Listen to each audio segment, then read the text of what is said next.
নবম শতকে এক শহর ছিল যেখানে বই ছিল স্বর্ণের চেয়েও দামি, যেখান থেকে গণিত, বিজ্ঞান আর জ্যোতির্বিদ্যার আলো ছড়িয়ে পড়ে গোটা দুনিয়ায়। এটা ছিল বায়তুল হিকমা বা House of Wisdom. House of উইজডমের প্রতিষ্ঠা ছিলেন হারুন আর রশিদ, কিন্তু সবচেয়ে বেশি বিকাশ ঘটে তার ছেলে আল মামুনের সময়।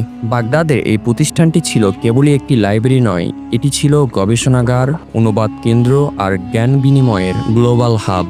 গ্রিক, ফরাসি, ভারতীয় ও রোমান সভ্যতার বই ট্রান্সলেট করা হয় এখানে। ভারতীয় গণিত বইগুলো আরবিতে অনুবাদ করা হয়, যার মাধ্যমে আরবি সংখ্যা ইউরোপে ছড়িয়ে পড়ে। এই কেন্দ্রে জন্ম নিয়েছিল ইতিহাসের বিস্ময়কর চিন্তাবিদ আল খারেজমি, আল বিরুনি, হুমায়ুন ইবনে ইসহাক। এখান থেকে জন্ম নেয় ত্রিকোণমিতি, দশমিক পদ্ধতি আর চিকিৎসা বিজ্ঞানের নতুন ধারা। কিন্তু 1258 সালে মুঘল বাহিনী বাগদাদ আক্রমণ করে, হাউস অফ উইজডম ধ্বংস করে দেয় এবং হাজার হাজার বই পুড়িয়ে ফেলে দেওয়া হয় ফুরাত নদীতে। এভাবেই শেষ হয় মুসলিম স্বর্ণযুগের সবচেয়ে গৌরবময় অধ্যায়। এমন জ্ঞানভিত্তিক ভিডিও পেতে সাবস্ক্রাইব করুন আর কমেন্টে লিখুন আপনি পরের ভিডিওতে কোন বিষয়ে জানতে চান। খোদা হাফেজ।